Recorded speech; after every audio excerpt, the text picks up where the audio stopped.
예, 1학년 안녕하세요. 8주차 1차시 수업을 시작하도록 하겠습니다. 8주차 1차시 시작 전에 우리가 교재들 활용을 8주차부터 활용을 하도록 하겠습니다. 그래서 아마 8주차에는 교재들 아마 교재가 없는 분들이 있기 때문에 제가 문제들 워딩해서 보여주고 문제들 풀도록 하겠습니다. 그리고 이 문제들 풀이하는 비중을 점점 더 높여가도록 하겠습니다. 그래서 우리 과에서는 회계원리 수업과 원리, 그 다음에 제과목 전표 회계 실무, 그 다음에 전공 과목이 있는데 이 과목들을 학습한 뒤에 우리가 회계 관리 2급을 여름방학 때 시험을 보게 됩니다. 근데 여름방학 3주차의 시험을 보는데 지금 현재 모든 시험들이 연기가 되고 있죠. 연기가 되고 있는데 아마 제가 볼 때는 이때 시험을 충분히 응시를 할 수 있을 것 같은데 이때가 아니더라도 제가 이 시험에 그 위원회에 들어가 있습니다. 그래서 이 시험이 연기되더라도 9월 초에는 시험을 볼 수 있도록 할 생각입니다. 그래서 여러분이 이 시험을 치고 나면 회계관리 2급을 따고 나면은 2학기에 와서 2학기에 오시면 우리가 FAT 2급이나 전산회계 2급 그리고 이 자격증을 가지고 있는 사람이 있습니다. 가지고 있기 때문에 FAT 1급 그 다음에 전산회계 1급 또 이 자격증을 가지고 있는 사람들은 2학년과 함께 TAT 2급이나 전산 세무 2급 특강을 개설해 놓고 있기 때문에 이 수업을 들으시면 됩니다. 그래서 제가 지금 말씀드리는 것은 여러분이 회계를 처음 한다고 생각하고 말씀을 드립니다. 회계 원리나 전표 회계 실무를 배우시면 회계관리 2급을 따시면 이게 이론 시험입니다. 이 이론 시험을 듣고 나면 2학기 때 이런 자격증을 따시면 됩니다. 그리고 아울러 회계관리 1급 혹은 지금 신입생 중에도 지금 전산세무 2급인가 자격증을 가지고 있는 학생들도 더더더 있다고 봅니다. 이런 학생들은 회계관리 1급이나 재경관리사로 공부하신다면 이 재학 중에 따신다면은 나중에 세무사나 특히 재경관리사는 세무사와 상당한 밀접한 관련성을 가지고 있습니다. 그래서 교재의 활용도를 높여 나갈 겁니다. 그래서 지금 제가 사실은 퀴즈를 내는데 퀴즈를 내는 걸 풀이하시는 걸 보면 이 회계를 처음 접하시는 분들이 상당히 잘 따라오고 있는 것으로 판단되어서 지금부터는 난이도를 수준을 조금씩 높여서 강의를 진행하도록 하겠습니다. 자, 본론에 들어가도록 하겠습니다.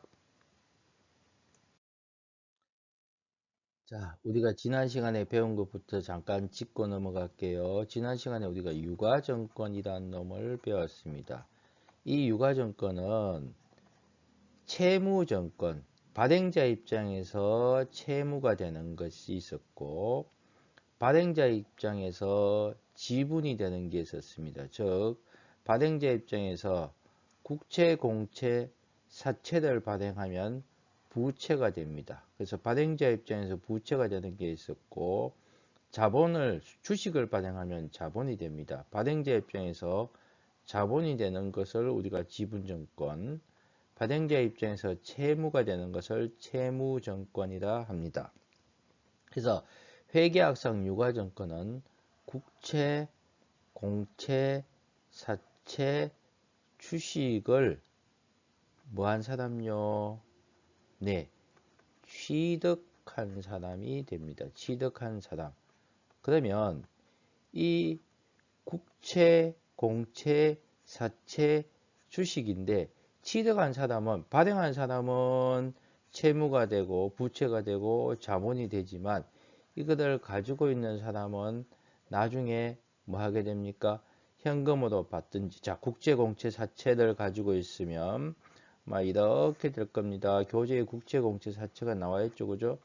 액면가가 있고 이자 지급일이 있고 그 다음에 이자가 있을 거, 이자율이 있을 것이고 지급 장소도 있다고 봐야 되겠죠, 그죠? 그러면 이걸 가지고 있으면 어떻게 된다? 만기일에 액면가액 만침을 취득한 사람에게 돌려주겠다는 것이죠. 그리고 일정한 지급일에 이자를 지급하게 됩니다. 그래서 가지고 있는 사람은 어떻게 된다? 예, 자산이 됩니다. 자, 그 다음에 주식도 가지고 있는 사람은 경영에 참가할 수도 있고, 경영권을 행사할 수도 있고, 배당금을 받을 수도 있고, 중간에 주식의 시가가 시세가 오르면 처분을 해서 현금으로 바꿀 수도 있죠. 그래서 자산이 됩니다. 자, 여기서 우리가 자, 이 국채, 공채, 사채 주식을 가지고 있는 목적이 어떻게 하겠다? 잠깐 제가 이야기를 했죠.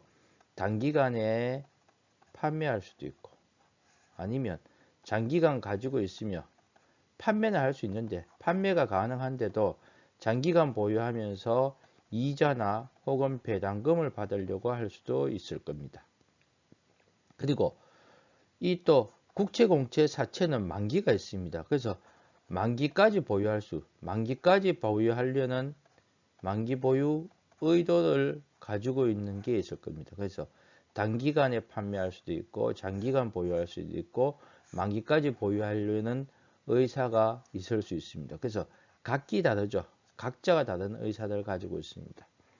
근데 제가 지난 시간에 배웠던 거 이게 중요하기 때문에 여러분에게 이렇게 처음부터 인식을 심어주기 위해서 제가 이렇게 적었습니다. 보시면 일시적인 자금 활용과 기업의 일시적 자금 활용과 단기간의 매매 차익을 목적을 위하여 시장성 있는 국채, 공채, 사채, 주식 등에 투자한 것을 처리하는 계정이다 라고 했는데 실제로는 이게 과거의 정의입니다. 아주 옛날 회계 배울 때 유가증권으로서 이렇게 처리를 했었는데 지금은 조금 바뀌어 있습니다. 요거 조금 이따 배우게 되겠지만 단기 매매 정권이라고 보시면 됩니다. 일시적인 자금 활용과 시장성이 내가 판매를 할 수 있어야 되겠죠. 나는 단기간 보유하겠다는 목적이지만 단기간 보유하려고 해도 뭐 할 수 있어야 된다. 판매를 할 수 있어야 됩니다. 그래서 단기간 보유 목적이고 판매가 가능하다면 자, 유가증권인데 이거는 옛날 계정 분류고 단기 자, 따라합니다. 매매 정권이 됩니다. 단기 매매 정권 오늘 배우게 될 겁니다. 자, 잠깐 여러분 보세요. 지금 제가 수업하는 게 조금씩 올라가죠. 이렇습니다. 여러분 제가 복습을 할 때 실제로 복습이라고 보기보다는 어떻게 됩니까? 복습이 아니고 제가 지난 시간에 설명했던 것들보다 조금씩 난이도를 높여가며 설명을 합니다. 그래서 똑같은 이야기인데 복습할 때 만약에 이해를 하신다면 그 내용을 완전하게 이해를 했는 게 될 겁니다. 그래서 우리 머릿속에 국공사주 따라하고 갑니다. 다시 한 번 더 복습하시고 다음 슬라이드를 보도록 하겠습니다. 자, 단기 투자 자산 중에 우리가 서 있는 범위가 지금 유가증권 중에서 단기 매매 정권에 서 있습니다. 단기 매매 정권 여러분 기억이 나셔야 됩니다. 시장성이 있어야 되고 어떻게 된다? 일시적 단기 자금 운용 목적이어야 합니다. 자, 그래서 단기 매매 정권의 취득시 회계 처리를 보면 제일 중요한 부분이 이 부분입니다. 자, 거래 비용은 취득 시에 우리가 거래 비용이 발생합니다. 이 거래 비용이 발생하면 거래 비용은 어떻게 한다? 비용으로 처리합니다. 이런 게 어떤 게 있는가 하면 증권회사 취득할 때 수수료 같은 것들을 줄 수가 있겠죠. 이 수수료를 주면 어떻게 처리한다? 비용으로 처리하라고 되어 있습니다. 이거는 우리가 회계관리 2급, FAT 2급, FAT 1급, 전산회계 2급, 전산회계 1급 시험에서 매우 자주 나오는 문제에 해당합니다. 무조건 나온다고 보시면 됩니다. 이게 왜 중요한가 하면 우리는 취득 원가주의라 해서 이 대부분의 자산, 모든 자산이라고 이야기해도 됩니다. 매입가액에서 매입에 들어가는 매입제 비용을 포함해서 자산의 취득원가로 간주를 하게 됩니다. 자산의 취득원가는 매입가액에서 매입제 부대 비용으로 처리합니다. 그래서 우리가 앞부분에서 이야기했다시피 단기 매매 정권이 아니고 유가 정권을 다른 형식으로도 처리할 수 있습니다. 지금쯤 용어를 익히기 위해서 제가 자꾸 이야기를 합니다. 매도 가능 정권이 있고 만기 보유 정권이 있습니다. 그래서 이 두 가지는 어떻게 한다? 취득 당시에 들어가는 비용은 모두 자산의 취득 원가에 포함을 시키게 됩니다. 그러나 단기 매매 정권은 취득 당시에 거래 비용은 뭐로? 수수료로 취득합니다. 내가 주식 한 주를 500원에 취득하면서 자, 우리가 100원 너무 큽니까? 10원을 증권회사에 수수료로 지급했습니다. 그러면 대변에 현금이 얼마 지급했습니까? 510원 지급했죠. 자, 단기 매매 정권으로 처리한다면 차변에 단기 매매 정권 500원, 나머지 10원은 차변의 비용으로 지급 수수료나 혹은 수수료 비용으로 회계 처리하게 됩니다. 이게 전산회계 프로그램에 따라서 달라지게 됩니다. 그 정도만 아시고요. 자, 나머지는 조금 수준이 높습니다. 동일한 유가증권을 여러 번에 걸쳐서 취득한 경우는 종목별로 동일한 유가증권을 총평균법이나 이동평균법은 나중에 설명합니다. 자, 실제로 내가 A라는 주식을 100원과 200원에 취득을 했습니다. 100원, 200원 뭐 등등등이 있겠지만은 우리가 100원과 200원으로 취득했다면 한 주씩 취득했다면 요거의 평균은 얼마입니까? 두 주로 나눈다면 150원이 되겠죠. 이렇게 적용할 수 있다는 얘기입니다. 종목별로. 그러나 국채, 공채, 사채와 같은 것들은 개별적으로 기록을 해둘 수 있습니다. 원칙적으로 동일한 유가증권을 여러 번에 걸쳐서 취득한 경우는 종목별로 총평균법이나 이동평균법을 적용하게 됩니다. 이동평균법은 지금 나왔으니까 설명하면 100원에서 200원짜리가 들어오면 얼마가 됩니까?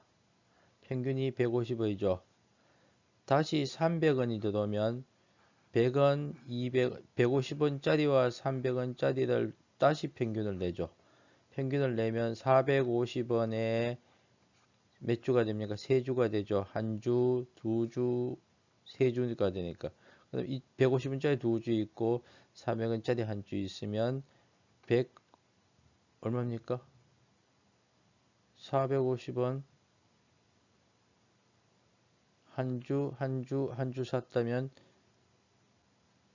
아니지 150원이고 두 주고 한 주를 샀으면 450원에 세 주가 되네 그죠?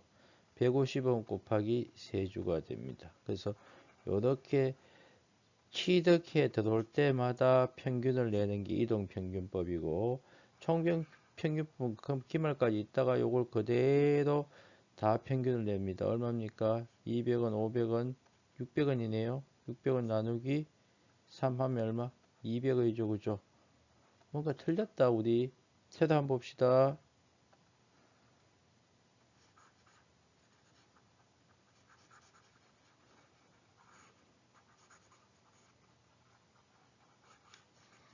세도 한번 봅시다. 자, 100원과 한 주 100원 들어오고 또다시 100원에 들어 200원에 들었다고 봅시다. 200원에 들었으면 한 주가 그 다음에 이 두 주들 평균 내면 두 주 곱하기 3분의 300을 두 주도 나누면 150원이죠.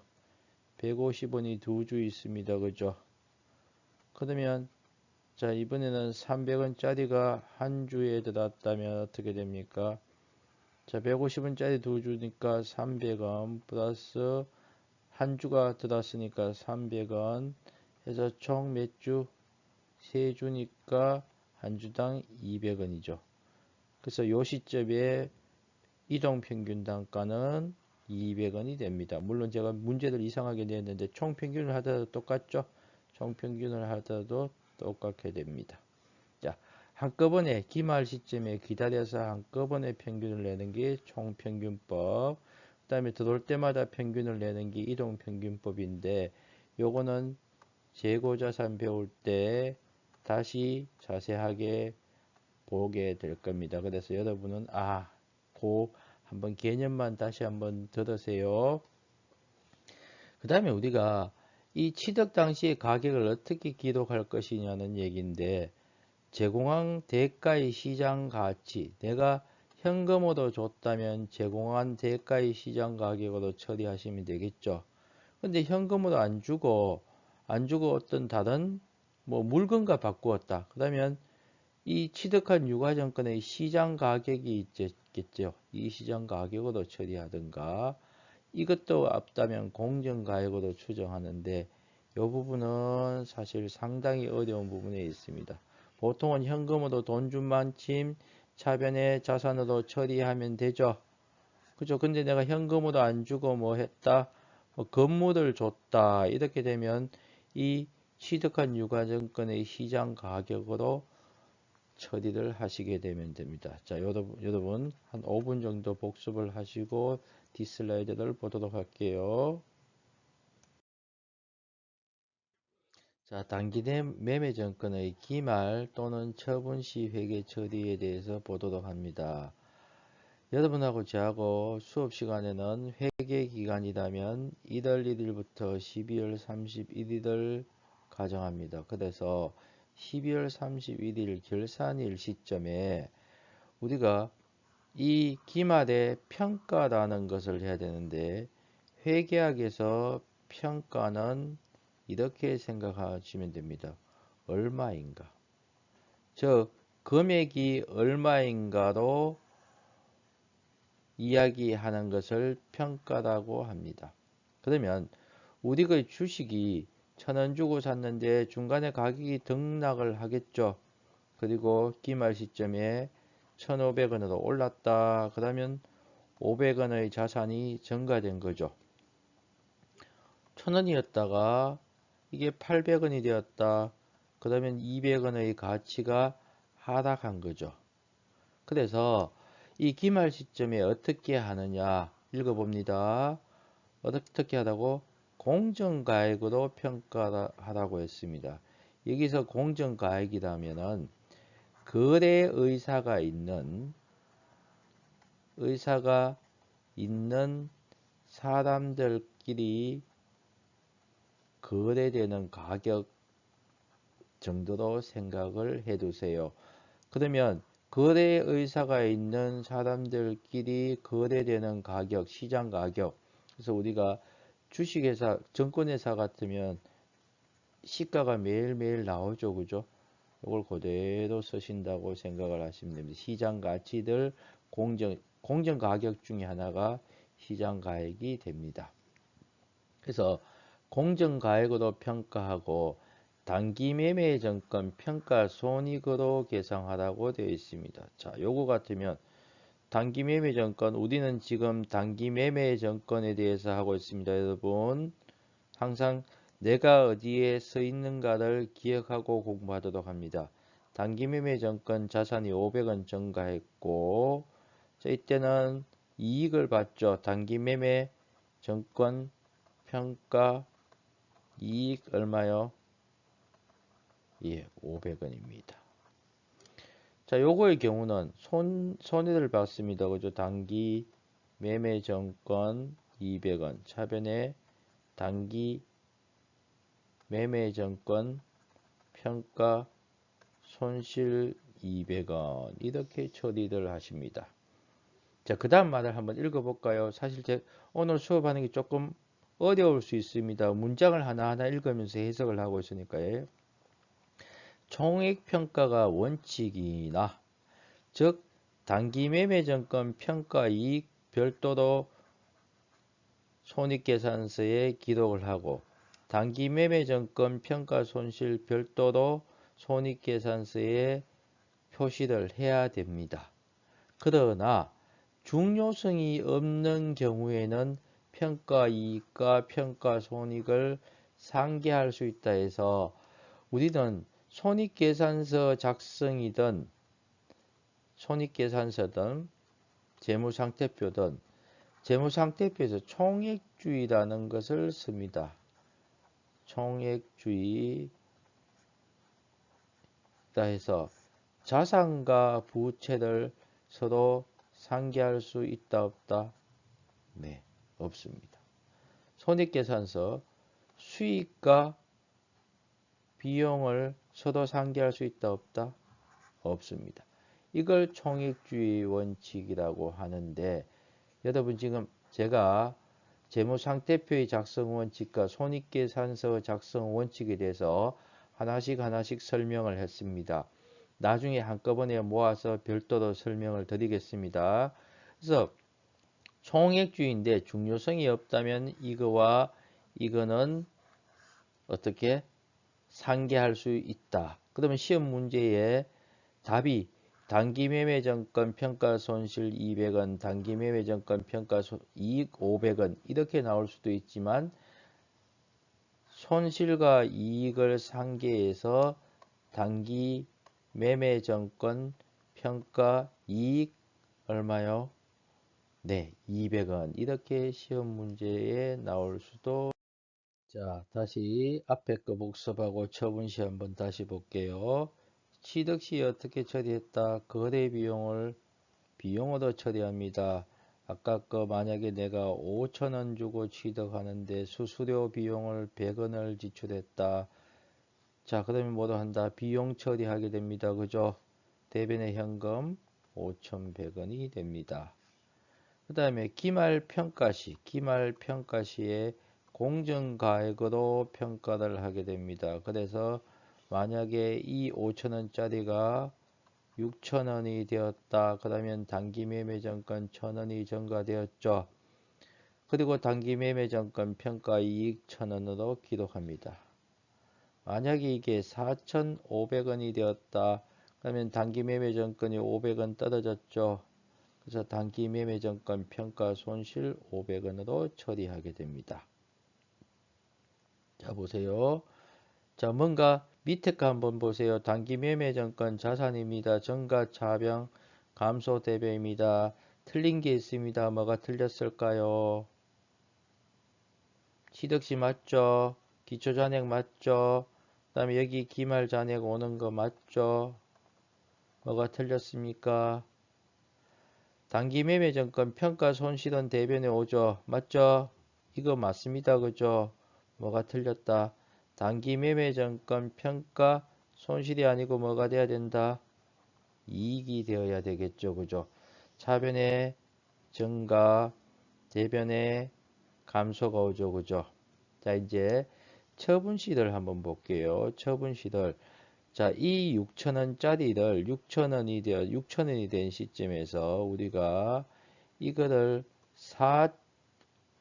5,800원에 팔아볼까요?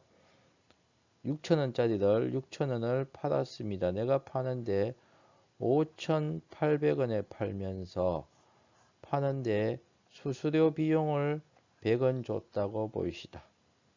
자, 그 다음에 현금 이 사람 얼마 받았겠습니까? 그렇죠. 5,700원을 받게 되죠. 그래서 단기 매매 정권 처분 손실은 얼마가 된다? 300원이 된다. 즉, 매각 수수료는 처분 이익이 있으면 거기서 빼주면 되겠죠. 손실이 있다면 여기서 자기가 200원 손실 받는데 비용이 더 100원 더 발생하니까 어떻게 된다? 300원이 손실이 되겠죠. 그죠? 그렇게 회계 처리를 해 주시면 됩니다. 그래서 처분시는 대변에 오게 되겠죠. 그죠? 됐습니까? 자, 여러분 오늘 유가증권에서 단기 매매증권에 대해서 학습을 했습니다.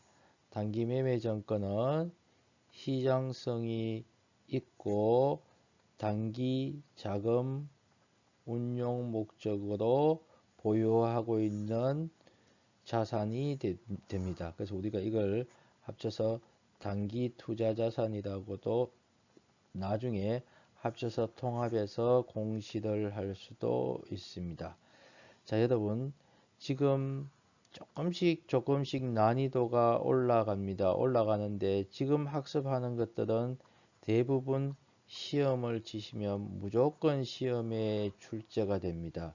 그래서 지금 이 슬라이드를 이 동영상을 여러분이 반복해서 학습을 하도록 하세요.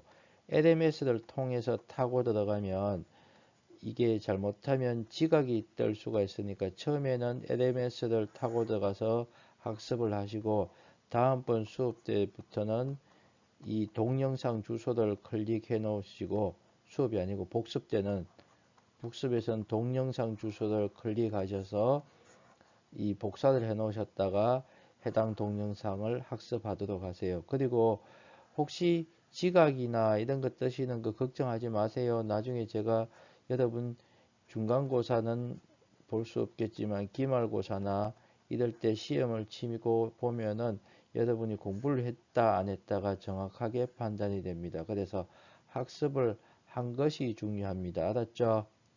그래서 다음 시간에는 단기 매매 정권에 대해서 다시 학습을 하도록 할게요. 자, 2차 시에서 뵙도록 하겠습니다.